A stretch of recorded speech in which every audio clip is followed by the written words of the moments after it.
हिंदी साहित्य संपूर्ण घटना चक्र क्विक रिवीजन विद आरती शर्मा। दोस्तों, आपको मेरे चैनल पसंद आए तो इसे लाइक करें, शेयर करें, सब्सक्राइब करें। साथ ही साथ मेरे वीडियोस के अगले नोटिफिकेशंस को पाने के लिए बेल आइकन को प्रेस करें। दोस्तों, आज हम करेंगे घटना चक्र का पार्ट 193 यानी 193, जिसमें हम देखेंगे अपना नया विषय संधि। ठीक है, तो ध्यान दें दोस्तों, समझते हैं संधि। ठीक है, सबसे पहले देखेंगे संधि का शाब्दिक अर्थ। क्या? संधि का शाब्दिक अर्थ। ठीक है, शाब्दिक अर्थ क्या होता है? मेल होता है। क्या होता है शाब्दिक अर्थ इसका? मेल, यानी कि मिलाना। ठीक, मेल करना। तो इसमें हम किसका मेल करते हैं दोस्तों? ध्वनियों का। किसका? ध्वनियों का, ध्यान रखें। ठीक है, जबकि समास के अंतर्गत हम किसका मेल करते हैं? शब्दों का। ठीक है, तो यानी कि जब आप संधि विषय को पढ़ेंगे तो आप केंद्र में रखें किसको? ध्वनियों को। ठीक है, ध्वनियों को ही केंद्र में रखेंगे और जो कुछ भी परिवर्तन होगा वह ध्वनियों में होगा। ठीक, तो ध्यान दें दोस्तों, देखते हैं संधि की परिभाषा। तो ये क्या होती है परिभाषा? तो ध्यान रखें, दो निकटवर्ती, ध्यान से समझें, दो निकटवर्ती यानी कि आसपास के, ठीक है, वर्णों के परस्पर मेल को, ठीक है, जिससे या परिवर्तन होता है। ठीक है, यानी दो निकटवर्ती वर्णों के परस्पर मेल से जो परिवर्तन होता है उसे हम क्या कहते हैं? संधि कहते हैं। ठीक है, परिवर्तन, ये शब्द याद रखें। ठीक है, किससे? दो निकटवर्ती वर्णों के परस्पर मेल से। ठीक है, जो परिवर्तन होता है उसे हम संधि कहते हैं। ठीक है, गौर करेंगे दोस्तों संधि के भेद। संधि के 3 भेद होते हैं। कितने? 3 भेद। ध्यान से समझते जाएं। कौन कौन से?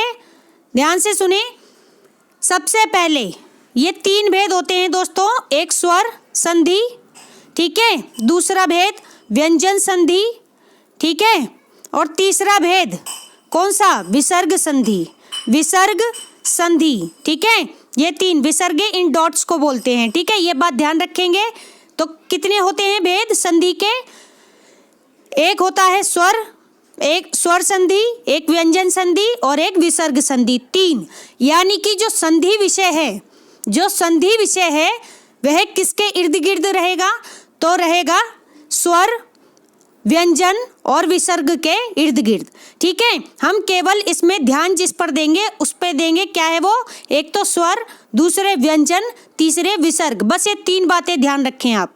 ठीक है, स्वर क्या होती हैं? हमारी मात्राएं। ठीक है, लघु स्वर, दीर्घ स्वर, ठीक है, ये ठीक, प्लुत स्वर। फिर होते हैं व्यंजन, क, ख, ग, घ, अंगा खाली। ठीक है, फिर होते हैं विसर्ग, यानी कि ये डॉट, ठीक है, जो कि स्वर्ग के अंतर्गत अयोगवाह स्वर होते हैं। ठीक है, विसर्गें। तो ध्यान से समझे। तो बस हम ये 3 बातें समझेंगे इसमें। तो संधि के भेद पूछा जाए, संधि के कितने भेद होते हैं? तो आप बताएंगे 3। कौन कौन से? स्वर संधि, व्यंजन संधि, विसर्ग संधि। ठीक है, अब देखते हैं दोस्तों हम संधि के पहले भेद। किसको? स्वर को।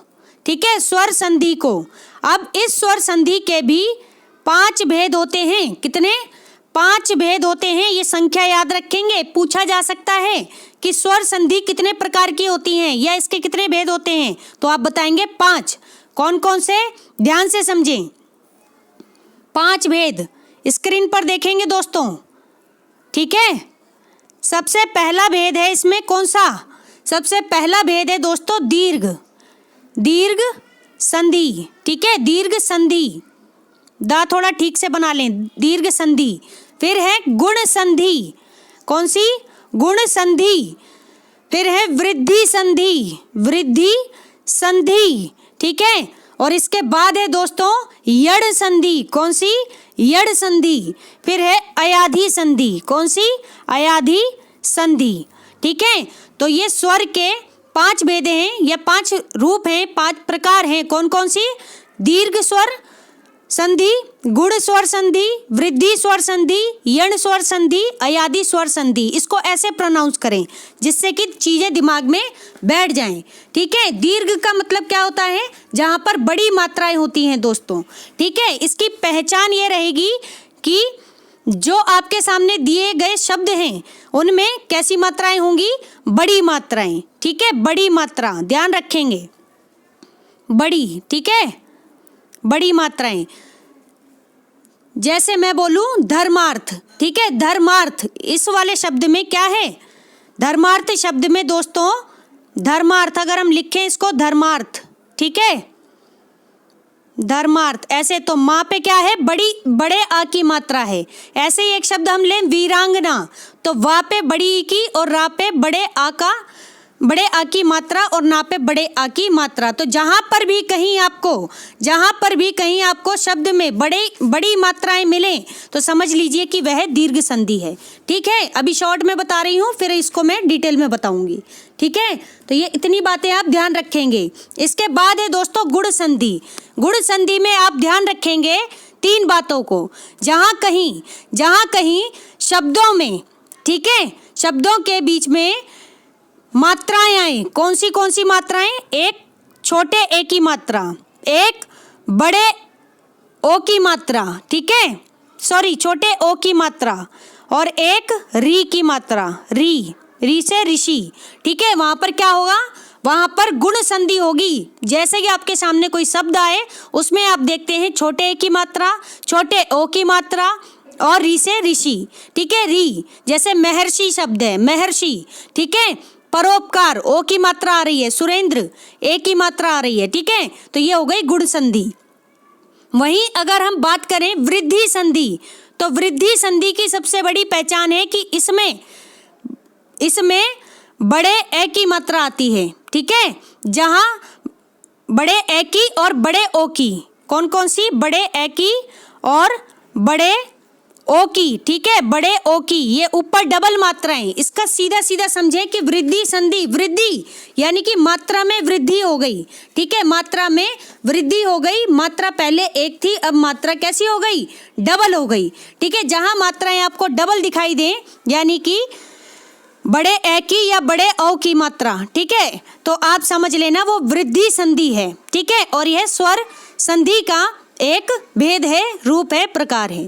ठीक, इसके बाद हम बात करते हैं यण संधि। यण संधि क्या होती है दोस्तों? तो इसकी पहचान है यण संधि की सबसे बड़ी कि या, वा, यहाँ पर ऊपर देखें, या, ठीक है, वा और रा, ये 3 बातें ध्यान रखेंगे। रा, या, वा, रा, इनके साथ जब कोई भी अधूरा शब्द आएगा तो वहां पर क्या होगी दोस्तों? यण संधि।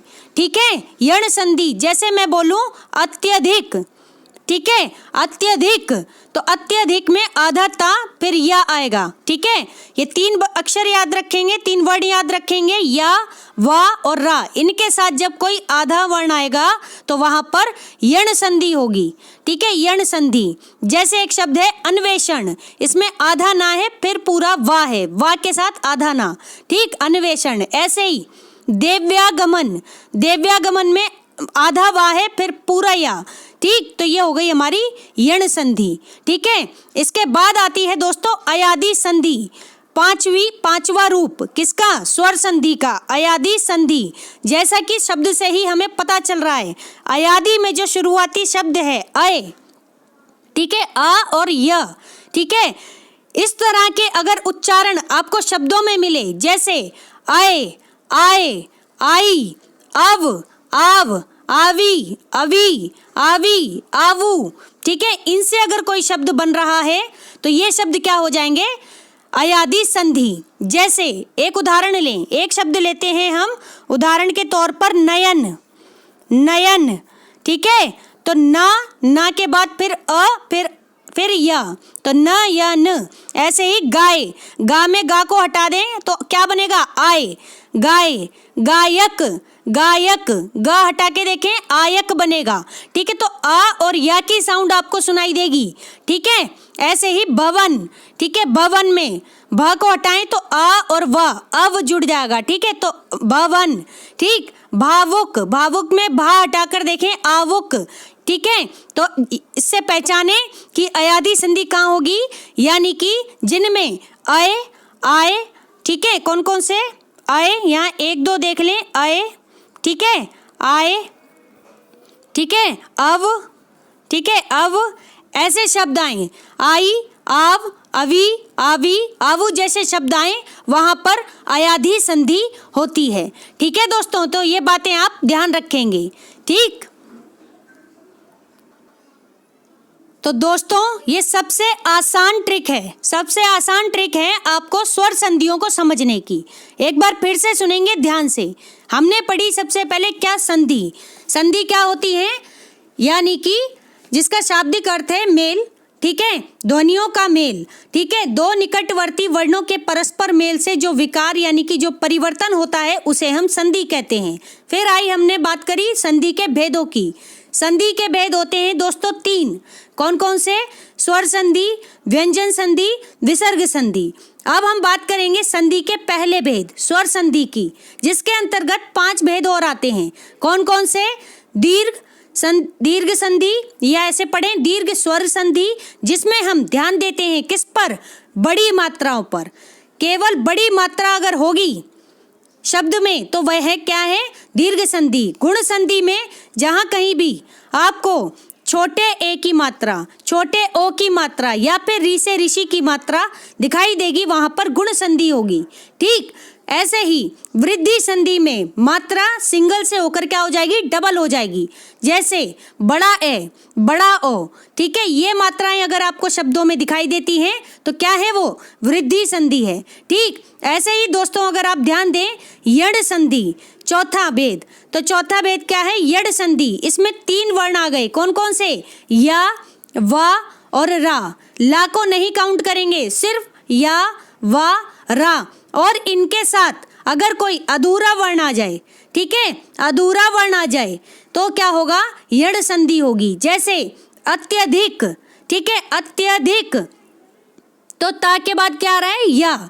ऐसे ही अन्वेषण, तो अन्वेषण में आधा ना है, ना के बाद पूरा वा, ठीक। ऐसे ही दिव्यागमन, तो आधा वा फिर पूरा या, ठीक। तो ये हो गई हमारी यण संधि, ठीक।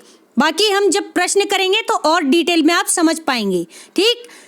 इसके बाद है दोस्तों अयादी संधि। अयादी संधि क्या होगी, जहां पर भी आए, आए, आई, अव, आव, आवी, अभी, आवी, आवू, ठीक है, ऐसे शब्द मिलकर, ठीक है, एक शब्द बनाएं। जैसे नयन, गायक, ठीक है, भवन, भावुक। ये कुछ शब्द हैं, ठीक है, जिनमें अयादी संधि है, ठीक है। तो ध्यान रखेंगे दोस्तों, ये बहुत ही महत्वपूर्ण बातें हैं, ठीक है। अब गौर करेंगे दोस्तों संधि के दूसरे भेद पर। कौन सा है, व्यंजन संधि। कौन सा, व्यंजन संधि, ठीक है। ध्यान से समझें इसे, व्यंजन संधि, ठीक। तो ध्यान दें, संधि हम ऐसे भी लिख सकते हैं, संधि, ठीक है, हम ऐसे भी लिख सकते हैं, ठीक है। दोनों ही सही हैं, दोनों ही सही हैं। तो ध्यान रखेंगे दोस्तों, संधि में ऊपर बिंदी भी आएगी, ये वाला भी सही है संधि, ठीक है। और दूसरा क्या है, दूसरा है ये वाला संधि, ये भी सही है, ठीक। ये पूछा जाए किससे मिलकर के बना है तो गौर करेंगे, सम, सम, धन, धी से मिलकर बना है, क्या, संधि, ठीक है। और ये क्या है, ये एक व्यंजन संधि है, ठीक है, व्यंजन संधि है। कोई आपसे पूछ ले कि संधि किससे मिलकर बना है तो आप बताएंगे सम, धन, धी से, ठीक है। और ये क्या है, एक व्यंजन संधि है, ठीक है। इतनी बातें आप ध्यान रखेंगे दोस्तों, ठीक है।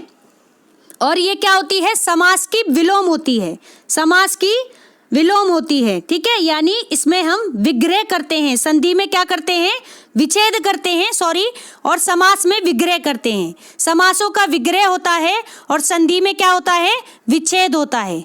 किसका, वर्णों का। ठीक है, संधि में विच्छेद होता है, ये बात ध्यान रखेंगे। कुछ इंपॉर्टेंट बातें हैं दोस्तों ये। ठीक है, तो ध्यान से समझनी है सारी बातें। तो ध्यान दे दोस्तों, संधि के दूसरे भेद व्यंजन संधि पर। किस पर? व्यंजन संधि पर। ठीक है, क्या है व्यंजन संधि? ध्यान दें, व्यंजन के बाद, जब किसी व्यंजन के बाद, ध्यान से सुनना, व्यंजन के बाद, ठीक है, व्यंजन के बाद किसी स्वर या व्यंजन, ठीक है, किसी स्वर या व्यंजन, स्वर या व्यंजन के आने से, ध्यान से सुनते जाना ये बातें, जब किसी व्यंजन के बाद, यानी सबसे पहले क्या होगा? व्यंजन होगा, फिर उसके बाद क्या होगा? या तो स्वर होगा या फिर व्यंजन होगा। ठीक है, तो इनके आने से उस व्यंजन में जो परिवर्तन आता है दोस्तों, उसे हम कहते हैं व्यंजन संधि। क्या कहते हैं? व्यंजन संधि। ठीक है, बात को ध्यान से समझें। ठीक, व्यंजन संधि किसे कहते हैं? जिसमें किसी व्यंजन के आने पर, किसी व्यंजन के बाद किसी स्वर या व्यंजन के आने पर जो परिवर्तन आता है उसे हम व्यंजन संधि कहते हैं। जैसे ध्यान दें, इसका पहला नियम देखें, क्या है? गौर करें, वर्ग के पहले वर्ण का, वर्ग के, वर्ग क्या होते हैं? क, च, ट, त और पा, इनसे, यानी कि ये पूरे वर्ण के पहले वर्ण अक्षर हैं ये। ठीक है, जैसे क, ख, ग, घ, ण, अंगा खाली, अणा नहीं अंगा खाली। ठीक है, ऐसे च के बाद च, छ, ज, झ, या। ठीक है, ऐसे ट, ठ, ढ, ढ, ण। ठीक है, ऐसे ही ता, था, दा, धा, ना, फिर पा, फा, बा, भा, मा। ठीक है, तो उनके पहले वर्ण है ये क, च, ट, ता और पा। ये सभी क्या है? ये वर्ग के पहले वर्ण हैं। और जब ये सभी, यानी कि किसी वर्ग का पहला वर्ण, जब वर्ग का पहला वर्ण जब तीसरे वर्ण में बदल जाएगा, पहला वर्ण जब तीसरे में बदल जाएगा, ठीक है, जैसे का तीसरा वर्ण क्या होता है? ग। इनको आधा आधा लिखें आप, ठीक है, आधा माने। ठीक, गा में बदल जाएगा। ऐसी चा का क्या होता है? क्या होता है? ज होता है तीसरा वर्ण। ऐसी टा का क्या होता है तीसरा वर्ण? ड होता है। ऐसे ही ता का क्या होता है? द होता है। ठीक, ऐसे ही पा का तीसरा वर्ण क्या होता है? बा होता है। ठीक है, तो ये जब तीसरे वर्ण में बदल जाते हैं, ठीक है, और एक नए शब्द का निर्माण करते हैं, तो दोस्तों क्या हो जाएगा? ध्यान से समझे, वहां पर हमारा ग हो जाएगा। क्या हो जाएगा? ग हो जाएगा। ठीक है, यानी जब दूसरे शब्द के शुरू में, अब देखो एक उदाहरण लेते हैं यहाँ पर। ठीक है, एक उदाहरण लिया हमने, क्या? गौर करें, जैसे दिक, जैसे दिक। ठीक है, का क्या है इसमें? ये का क्या है? दिक में व्यंजन है। ठीक, इसके बाद हमने लगाया अंत, दिक अंत। इसका क्या बन जाएगा? इसका बन जाएगा दिंगत, दिंगत। क्या बना? दिंगत। दिक धन अंत को मिलाकर बना दिंगत। ऐसे ही एक शब्द हम ले, दिक धन गज, तो क्या बन जाएगा? दिग्गज। लेकिन दिग्गज में आधा गा आएगा, फिर पूरा गा आएगा। ठीक है, इस बात को ध्यान रखें। ये उदाहरण मैं आपको और ढंग से समझाती हूं।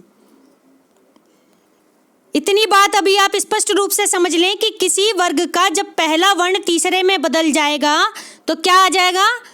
क्या हो जाएगा? ग हो जाएगा। ठीक है, पहला वर्ण अगर होगा, ठीक है, पहला वर्ण होगा तो जो नया शब्द जो हमारा बनेगा दोस्तों, क्या बन जाएगा? गा बन जाएगा। ठीक है, गा बन जाएगा। अगर का होगा, देखो यहाँ दिक को ध्यान से देखो, दिक है ना, तो दिक है, तो यहाँ दी के बाद क्या है? का है पहला। ठीक है, तो का है, का किस में बदल जाएगा जब हम नया शब्द बनाएंगे? तो गा में। चा अगर होता है यहाँ पे तो क्या बन जाता? जा में बदल जाता। ऐसे ही टा होता तो किस में बदल जाता? ड में। ऐसे ही ता होता का के स्थान पे तो दा में बदल जाता। ऐसे ही पा की जगह अगर यहाँ पे बा होता तो, सॉरी, पा होता तो किस में बदल जाता? बा में। तो ये बात ध्यान रख लें दोस्तों। ठीक है, अब देखें दोस्तों ध्यान से उदाहरण क्या है, गौर करें। जैसे मान लीजिए मैंने लिखा दिक धन अंत, मैंने लिखा दिक धन अंत, तो क्या बन जाएगा? इसका बन जाएगा दिंगत। क्यों? क्योंकि ये का क्या है? पहला वर्ण है। क्या का क्या है? पहला। और गा क्या है? तीसरा वर्ण है। ठीक है, तो पहला किस में बदल जाएगा, तीसरे में बदल जाएगा। अगर ये सीधा आपको ये देखना है पहला वर्ण, ठीक है, तो दिक यानी कि धन से पहले जो होगा, ठीक है, यानी जमा से के निशान से पहले जौन सा होगा, हमें दूसरे पर अभी ध्यान नहीं देना, ठीक है। का होगा तो हम इसको क्या कर देंगे, गा कर देंगे। ऐसे ही एक उदाहरण देखें, दिग, दूसरा उदाहरण है ये, दिक, मान लीजिए दिक धन गज होता है यहाँ पर, दिक धन गज। अब ये तो पहले से ही तीसरा वर्ण है, अगर हम इसमें देखें, ठीक है, गा तो पहले से ही तीसरा वर्ण है, तो अब कैसे करें, तो ऐसी स्थिति में क्या करेंगे, हम दिक दिग कर देंगे, इस का की जगह आधा गा कर देंगे, और ये क्या हो जाएगा, ये पूरा की पूरा ऐसे ही लिखा जाएगा, दिग गज, ठीक है। अब क्यों लिखा गया ये सुनो, जब दूसरे शब्द के शुरू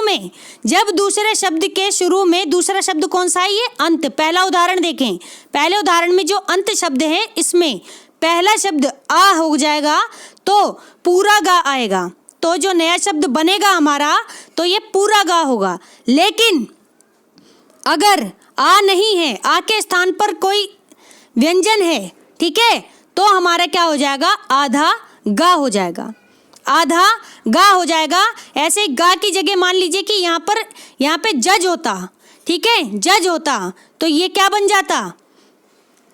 जाता, मान लीजिए यहाँ पे ज क्या है हमारा, तीसरा वर्ण हो गया, ठीक है, ज क्या हो गया, तीसरा हो गया। मान लीजिए कि यहाँ पे दिच होता, दिच ऐसा कोई शब्द नहीं है, लेकिन मान लीजिए दिच होता, तो चा किस में बदलेगा, और यहाँ पे होता हमारा जज, ठीक है। तो हम नया शब्द बनाते हैं अपनी तरफ से, तो क्या हो जाएगा, दिच, एक तो जा ये हो गया, आधा जा हो जाएगा, फिर पूरा जा होगा, ठीक है, फिर पूरा दिच जज, ऐसे बन गया, ठीक। तो बस इतना से ध्यान रखें कि अगर यहाँ पर अ होगा तो आप पूरा गा कर देंगे, क्योंकि यहाँ पर कोई व्यंजन नहीं है। अगर व्यंजन पहले से है और उसी के जैसा कोई प्रथम स्थान का वर्ण आ रहा है, ठीक है, तो वो आधा हो जाएगा, ठीक है। इतनी बात आप समझ लें। अब ध्यान दे दोस्तों, फिर से वही बातें, कचट तप, ध्यान से सुने, क च ट फिर तप, ठीक है, ये पहले वर्ण है सारे, क्या है, पहले वर्ण। जब हम इन्हें पांचवें में बदलते हैं, यानी कि अंगा खाली में बदलेंगे, ठीक है, इन सभी को, ठीक है, अंगा खाली में बदलेंगे, या फिर अणा में बदलेंगे, या फिर ना में बदलेंगे, ठीक है। तो यानी कि पहला वर्ण, पहले वर्ग को पांचवें में जब बदलते हैं, जैसे मान लीजिए कि एक उदाहरण लिया हमने, वाक, ठीक है, वाक है ये, धन क्या है यहाँ पर, मैं, तो माँ क्या है, माँ किसी वर्ग का पांचवा वर्ण है, माँ क्या है, पांचवा वर्ण है, ठीक है। तो ध्यान से समझेंगे इस बात को, तो यहाँ पे क्या हो जाएगा, लेकिन जो हम नए शब्द में जो परिवर्तन करेंगे वो इसके, ये का के अनुसार करेंगे, वाक में जो का दिया गया है इसके अनुसार करेंगे। तो ध्यान रखें दोस्तों, यहाँ क्या हो जाएगा, वांग में, ठीक है, ये हो गया वांग में, सही है। ऐसे होगा, ये पहला पांचवें में बदल जाएगा, पहला वर्ग, ठीक है, वर्ग का पहला वर्ण किस में बदल जाएगा, पांचवें वर्ग में बदल जाएगा। किसी वर्ग का पहला वर्ग होगा यानी वर्ण होगा, वो पांचवें वर्ण में बदल जाएगा, ये बात आपको ध्यान रखनी है, ठीक है। ऐसे ही कुछ शब्द लो, जैसे षटमुख, यहाँ देखें साइड में, षट, ठीक है, धन मुख, ठीक है, षटमुख। तो ये टा जो है, टा किस में आ रहा है, कचट तप में आ रहा है, तो किस में बदल जाएगा, टा की अगर हम पांचवा वर्ण देखें, कौन सा होता है, क्या होता है, तो इसका पांचवा वर्ण होता है अड़ा, ये, ठीक है। तो क्या हो जाएगा, ये क्षणमुख हो जाएगा, ठीक है। ऐसे ही इसको ध्यान में रखें। इसके अलावा तीसरा नियम देखें दोस्तों, क्या है, मान लीजिए कहीं पर भी आपको शब्दों में छा दिखे, जैसे एक उदाहरण लूं मैं, स्व धन छंद, मान लीजिए मैंने उदाहरण लिया स्व धन छंद, तो सबसे पहले जहां कहीं भी आपको छ दिखेगा तो आप क्या कर देंगे दोस्तों, आप क्या कर देंगे, चा के साथ हमेशा आधा चा लगा देंगे, ठीक है। ये छ किस में बदल जाएगा, चा में, आधा चा के साथ जुड़कर आएगा छा, जब इसका नया शब्द बनाएंगे। जैसे स्वच्छंद का क्या बनेगा, स्व, ठीक है, च फिर छ, फिर न, फिर ध, ठीक है, बिंदी, फिर ये शब्द बनेगा।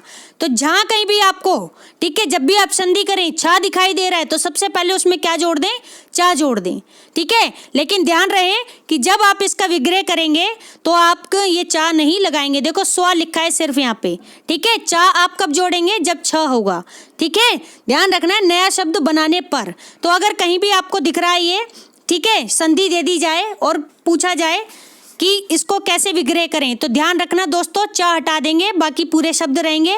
और अगर पूरा शब्द बनाने के लिए बोले तो आधा चा आप छ के साथ जोड़ देंगे, ठीक है। इसमें क्या होता है कि ह्रस्व और दीर्घ स्वर, ह्रस्व और दीर्घ स्वर, यहाँ देखें, ह्रस्व, ठीक है, ह्रस्व और दीर्घ स्वर यानी जो छोटी मात्राएं और बड़ी मात्राएं होती हैं उनके साथ अगर छ लगा हो तो वह किस में बदल जाएगा, चा में बदल जाएगा। किस में बदल जाएगा, चा में बदल जाएगा, ठीक। तो ध्यान रखेंगे। ऐसे ही कुछ शब्द हैं, परिच्छेद, परिच्छेद, ठीक है, परिधन छेद, क्या हो जाएगा, परिच्छेद, यानी कि आधा चा के बाद छा, छापे की मात्रा फिर द। ऐसे ही अनुच्छेद, ऐसे ही छत्र छाया, ठीक है।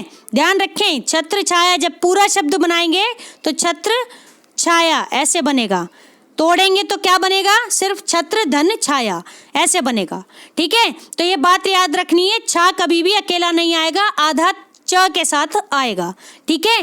ध्यान रखनी है ये बातें। ऐसे ही ध्यान दे दोस्तों, मान लीजिए कि ता से संबंधित नियम, यानी कि ता के साथ अगर दूसरे वर्ण जुड़कर आए, दूसरे कौन कौन से, ध्यान दें, यहाँ पर टेबल को देखें, टेबल बना रही हूँ, एक टेबल को देखेंगे, ठीक है, 4 5, ये 5 तरह के। तो ता, ठीक है, ध्यान में रखें, चा और अगर छा होगा, ठीक है, चा और छा होगा तो किस में बदल जाएगा, हम प्रायोरिटी देंगे चा को, ठीक है। और मान लीजिए कि ज और झा होगा, ज ये हलंत है, ठीक है, और झा होगा तो प्रायोरिटी किसको मिलेगी, जा को, ठीक है। ऐसे ही अगर टा होगा, ठीक है, या फिर ठा होगा तो हम प्रायोरिटी किसको करेंगे, टा को, ठीक है। ये हलंत लगाते जाना, ठीक। फिर ऐसे ही ड या फिर ढा होगा तो हम किसको प्रायोरिटी देंगे, डा को, ठीक है, ड को। ऐसे ही ला होगा तो ला को ला में, ठीक है। ये बातें आप ध्यान रखें। ता वाले केस में जैसे कि ये बात ध्यान दें, चा छा होगा तो चा को सिलेक्ट करेंगे, ठीक है। चा जो है, ठीक है, हमारा आधा हो जाएगा, चा हमारा आधा हो जाएगा। ऐसे ही जा और झा है, जा और झा वाला केस है तो इसमें जा आधा हो जाएगा, ठीक। ऐसे ही मान लीजिए कि टा ठा होगा तो टा आधा हो जाएगा फिर पूरा होगा, पहले आधा होगा फिर पूरा होगा, ये बात ध्यान रखनी है, ठीक है। मैं अभी उदाहरण बताऊंगी। ऐसे ही डा और ढा होगा तो आपको डा आधा कर देना है, ऐसे ही ला होगा तो आपको ला आधा कर देना है। देखें उदाहरण, जैसे यहाँ मैंने एक शब्द लगाया उदाहरण के तौर पर, उत्धन चारण, उत्धन चारण, तो आप किसको देखेंगे, सबसे पहले देखो कि दूसरे शब्द में क्या आ रहा है। ये पहले में तो ता है दूसरा वाला वर्ण, और दूसरे शब्द में पहला वर्ण क्या है, चा है। तो चा जैसे ही आएगा आपके दिमाग में क्या हो जाना चाहिए कि आप इसको आधा कर देंगे, आधा कर देंगे और शेष शब्द ऐसे ही लिख देंगे, उच्चारण, ठीक है। एक ये बात हो गई। इसका एक उदाहरण और देखें दोस्तों, ठीक है। जैसे मान लीजिए यहाँ होता सत, सत ये ता वाला केस है, सत धन जन, ठीक है, सत धन जन, तो क्या बनता यहाँ पर, तो बन जाता सज्जन, क्या बनता, सज्जन, ठीक है, सज्जन, ध्यान रखें। ऐसे ही मान लीजिए यहाँ पर होता वृहत, वृहत टीका, ठीक है, वृहत टीका, जैसे हमने लिखा तो आपको ध्यान में आना चाहिए टी, ठीक है, वृहद टीका, टी सही है। तो ट जैसे ही आया आप क्या कर देंगे, वृहत, वृहत, ठीक है, वृहत टीका, ठीक है, वृहत टीका, ये हो जाएगा, यानी कि आधा हो जाएगा फिर हम पूरा लिखेंगे, सही है। ये ता वाले कुछ केस हैं। ऐसे ही एक होता है उल्लास, उत्धन लास, तो ला देखते ही आपके दिमाग में आना चाहिए ये पहले आधा ला हो जाएगा फिर पूरा ला, यानी कि उल्लास, ठीक है। ये कुछ बातें आपको ध्यान रखनी है, जरूरी हैं। बाकी इससे संबंधित व्यंजन संधि से संबंधित 3-4 मुख्य बातें और हैं, नियम हैं, वो आपको अगले वीडियो में मिलेंगे। ठीक है, तो दोस्तों हमारा आज का वीडियो यहीं समाप्त होता है। Thanks for watching. अगर आपको मेरे वीडियोस पसंद आ रहे हैं तो इन्हें लाइक करें, शेयर करें, मेरे चैनल को सब्सक्राइब करें। साथ ही साथ मेरे वीडियोस के अगले नोटिफिकेशंस को पाने के लिए बेल आइकन को प्रेस करें। धन्यवाद दोस्तों।